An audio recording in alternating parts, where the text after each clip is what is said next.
Hello, my name is Cinnabon18, and this is my 2022 Academy Award predictions for nominations in the above the line categories. In Best Picture, we have The Power of the Dog, Belfast, Dune, West Side Story, Licorice Pizza, Don't Look Up, King Richard, Coda, Being the Ricardos, and Tick Tick Boom. Now, here's my thoughts on some of these nominees. Power of the Dog is a film that I really liked. I thought that the ending was fantastic once I figured out what the ending actually meant. Belfast was one of the most fun times I've had in an Oscar movie. It is very Oscar bait, but a lot of people on film Twitter are hating it. But I just like this film. That Everlasting Love, the scene where Janie Dorman sings that song, it's just, chef's kiss. Dune, visually magnificent. The next Lord of the Rings, the next Star Wars, what have you. A little boring, but it's really good still. Technical masterpiece. West Side Story, terrible story, in my opinion. I just hate the story. Everything about it is perfect, except for the story. And the chemistry between the two leads, but I don't know if that's more of an Ansel Elgort thing or just a story thing. Licorice Pizza, a fun time in the theater. That the first time I watched it, I missed the first 15 minutes of it, and I didn't realize how much I liked it until I actually watched the first 15 minutes that I missed of it. And the first 15 minutes, even though they're nothing magnificent, made the movie that much better. It is my second favorite movie of the year. My first favorite movie of the year being Spider-Man, which, I mean, if you've seen Spider-Man, you know why. Next is Don't Look Up. I wasn't a big fan of this movie, but it wasn't terrible. I was really digging it until the last hour of it, and I'm like, okay, you're going really heavy-handed on the political stuff with it, and I'm like, it's fine, it's whatever, but it was very heavy-handed, and I hate heavy-handedness. I mean, Vice was a much better film than this. This is Adam McKay's worst movie, but it's still like a 7 out of 10. It is not bad. King Richard, amazing film. It was in my top 10 of the year. I don't think it is now because it's just, there were so many really great films this year. I really like King Richard, and it's a very crowd pleaser. Coda, I liked it, but not as much as everybody else did. I thought it was a 10, but it just, I don't have as much passion as everybody else does. Being the Ricardos is the only movie that I have being nominated for Best Picture that I have not seen yet. And I am really disappointed that I haven't got to see it, but I've just been busy. I have it downloaded on my phone. I was planning on watching it before the end of last year, but I just never got around to it. I probably shouldn't have watched Spider-Man 4 times, but it is what it is. And then for the last spot on this list, I was debating between 3 films. Drive My Car, Tick Tick Boom, and House of Gucci. Whenever I first made this, I was originally having House of Gucci in here. But past Oscar years got into my head, and I was like, House of Gucci is Bombshell. Which if Bombshell would have had 10 nominees, it probably would have gotten in. But I think Tick Tick Boom could very well be this year's Blindside, where it only gets picture and another nomination that you'll see later. But it could also get ones like sound, editing, screenplay. I'm not 100% sure though. I put it in there for now because it is blowing up on TikTok. The Therapy song is blowing up on TikTok, or was at least when the Academy Award voting started. So I'm like, I think that could help it with some of the younger crowd and getting into even the older crowd's eyeballs. So that's why I had that at number 10. If I had to pick number 11, it'd be House of Gucci, and number 12, Drive My Car. Now, if Lady Gaga does end up winning the Academy Award, or if House of Gucci gets in here, I think Lady Gaga very well could win. And House of Gucci could take Being the Ricardo spot. Best Director, I have Jane Campion for Power of the Dog, Denis Villeneuve, Dune, Paul Thomas Anderson, Licorice Pizza, Steven Spielberg for West Side Story, and I cannot pronounce his first name, Hamaguchi for Drive My Car. Yes, Belfast is not here. But if we go back to 2018, we had two foreign language film directors that year. Then we go to 2019, where we had Bong Joon-ho for Parasite. Go last year, where we had Thomas Vinterberg for Another Round. Drive My Car is most likely going to be this year's international feature winner. I think he gets in over Branagh, similar to how Vinterberg got in over Sorkin last year. I really like all of these movies to varying degrees. Like, I gave all of them some sort of 10, but Drive My Car is a film that it messed with me emotionally because of the type of movie it is and when I watched it. And I watched Licorice Pizza and Drive My Car on the same day. I watched Licorice Pizza afterwards, but it was a uplifting double feature, I guess. Well, this one wasn't as uplifting as Licorice Pizza, but Licorice Pizza helped boost my spirits up. Best Actress, I have Nicole Kidman for Being the Ricardos, Lady Gaga for House of Gucci, Olivia Colman for The Lost Daughter, Jessica Chastain for The Eyes of Tammy Faye, and Kristen Stewart for Spencer. Like I said, I have not seen Being in the Ricardos, and I have not seen The Lost Daughter. I have seen House of Gucci, and Lady Gaga was terrific in it. Should she be winning? No. It should absolutely be Kristen Stewart. Or Jessica Chastain. But Kristen Stewart gave one of my top 5 performances, regardless of gender, regardless of supporting lead, one of the top 5 performances of the year. Now, she might be number 5, but that's because there were some really great performances this year. But I think she's actually number 4. I have her behind a couple people who I don't even think are going to get nominated. But I'm sure Nicole Kidman is fine. I haven't seen the movie, so I'm not going to say that she doesn't deserve it. She probably does. She's Nicole Kidman.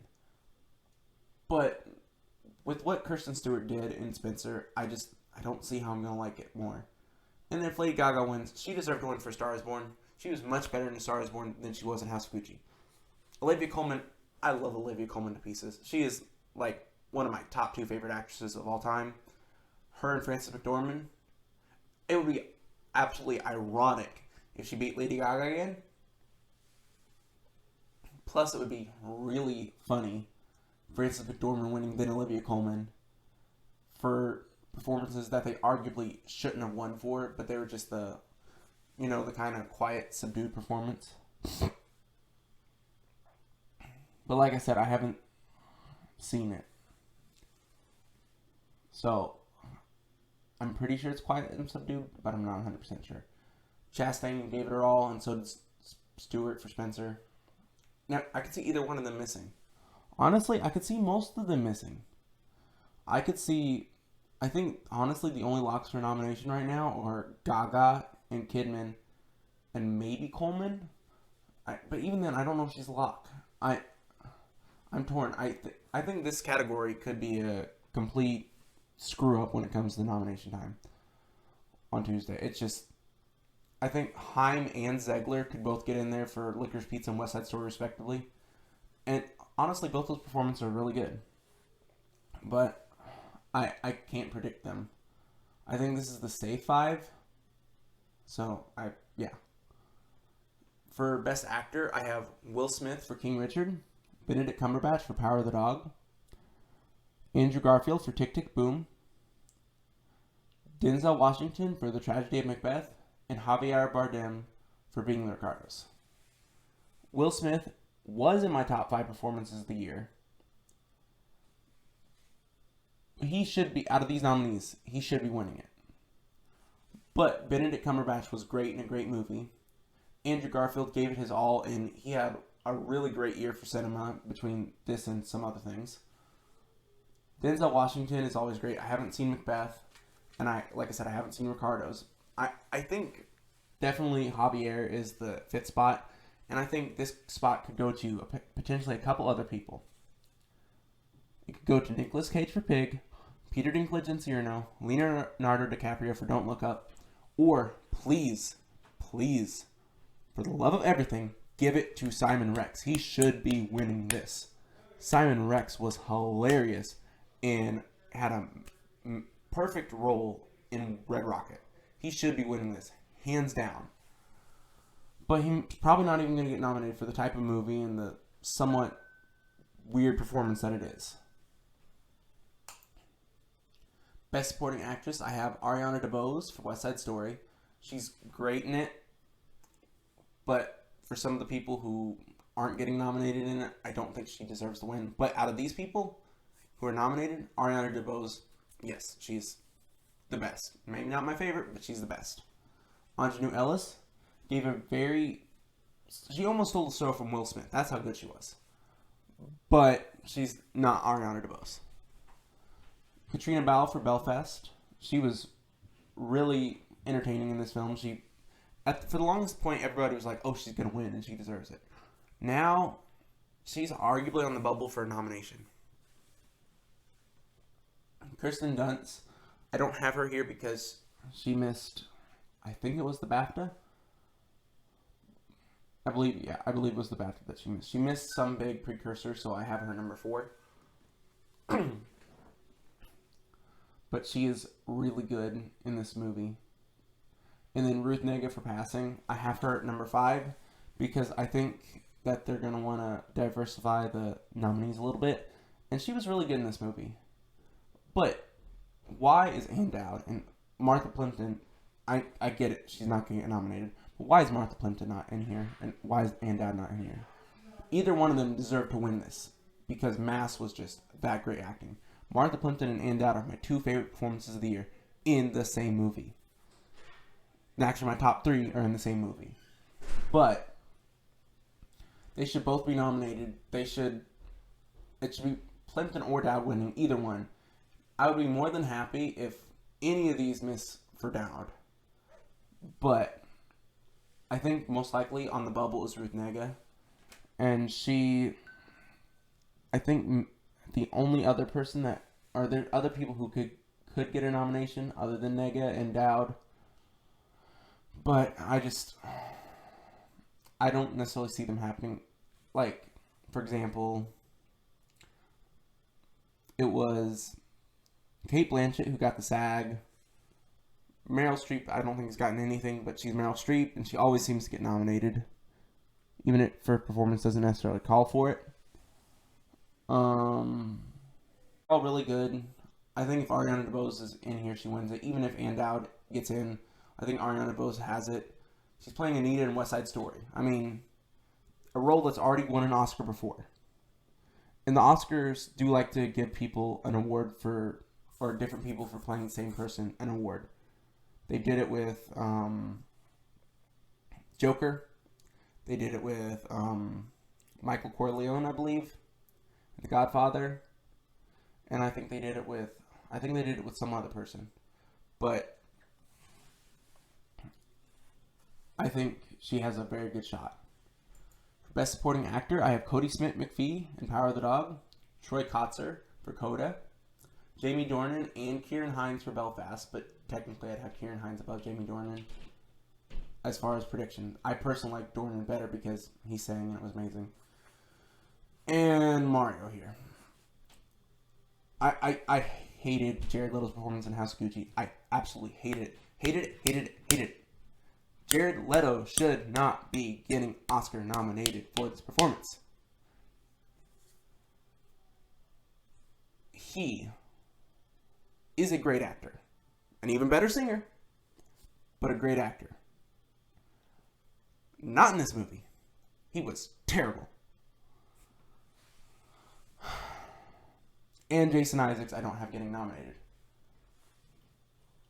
It should be Robin DeJesus instead of Jared Leto. It should be Jason Isaacs. It definitely should be Jason Isaacs. Jason Isaacs should be winning this category. But all these nominees I like, except for Jared Leto.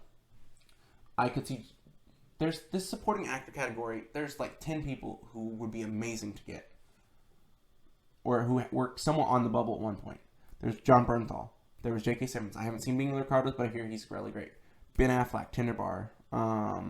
Which he very well could get in here because he got in at, Globe and some other place? He got in at Globe and SAG, I believe. So, he's not out of the question. I forget who all got BAFTA, but there was... Oh, Anderson Daniels Lee should be in here. Honestly, most of this 5, I don't think I'd have anybody in my personal 5 from here. Or anybody from this 5 in my personal 5. That doesn't mean they're not great performances. It's just how stacked this year is. Okay, they're all great performances except for this one. Just pretend this one's not here. Please, Academy, nominate Isaacs instead. I mean, I know voting's already closed, but this movie is terrible. Don't confuse Chocolate with... Okay, you've probably seen the movie. You know the rest of the line. Licorice Pizza and original screenplay. Belfast. Don't Look Up. King Richard. Being the Ricardos. I really wish Mask could be in here. But if Being the Ricardos is getting actor, picture, and actress, I don't see how they don't put it in screenplay since it's an Aaron Sorkin film. And part of the reason I predict it in picture is because it got the PGA. I have it, or it's going to get actress, and it's a Sorkin screenplay, and it has a very good chance of getting actor. So I kind of have causality, one causing the other. King Richard, great screenplay. Don't Look Up. It's an Adam McKay film. The Academy loves him for some reason, except for his best film ever, which is Step Brothers, and it's hilarious. You can at me if you want. Cinnabon18, or actually it's at Bond8_Aaron on Twitter, but neither here nor there. Belfast, really fun movie, but Licorice Pizza is just it's just like a warm hug. It's the best. It is like Boogie Nights except sweet. Yeah, maybe a little problematic in some areas, but it's just fun. I like it. It makes me happy. Belfast does too, but I'd be more than happy to see either of these two win. Or King Richard for that matter, but I don't think it's going to happen. I think it's really between these two. But if Mask gets in here, maybe for some reason the Academy will love it, but I don't think so. And then finally, Best Adapted Screenplay. Power of the Dog. Signed, sealed, delivered. James Campion. Here's your second Oscar. Coda. If anything is going to upset, it's going to be Coda, but I don't see that happening. Really great screenplay. Really funny movie. It has the funniest scene of the year. It was hilarious. If you know what scene I'm talking about, you know how funny it is. Just trust me, watch Coda. It's worth it. It's if you have Apple TV Plus, or if you have an iPhone and you got it recently and you have the free year subscription, watch Coda. You won't regret it. It'll make your heart melt, and it'll make you happy. West Side Story. I have a problem with the screenplay. Most people don't, and it's a previous Academy Award nominated screenplay. I wouldn't have it here, but I think it's very well could. Then Dune, then Lost Daughter. Dune, again, it's pretty much half a movie, and the screenplay was good. It made you understand the world of Dune pretty well. And then The Lost Daughter, haven't seen the movie, but I think they're going to want to award Maggie Gyllenhaal, at least with a nomination. But I wouldn't be surprised if we see Passing here instead, or Drive My Car. Drive My Car could very easily get a spot here. It could, but I wouldn't be surprised if West Side Story ends up getting taken out. Or, honestly, I think the bottom 3 could all get taken out for something. I don't know. I don't think all 3 of them are going to get taken out, but I could see any one of them being taken out for example, a Drive My Car or something of that ilk. Thank you for watching. Let me know what your predictions are down below. Let me know what you thought of the video. If you wouldn't mind, please hitting that subscribe button and giving this video a like. Comment what are some of your favorite movies down below and some of your favorite performances. What films are you passionate about this season? Cinnabon18, signing out.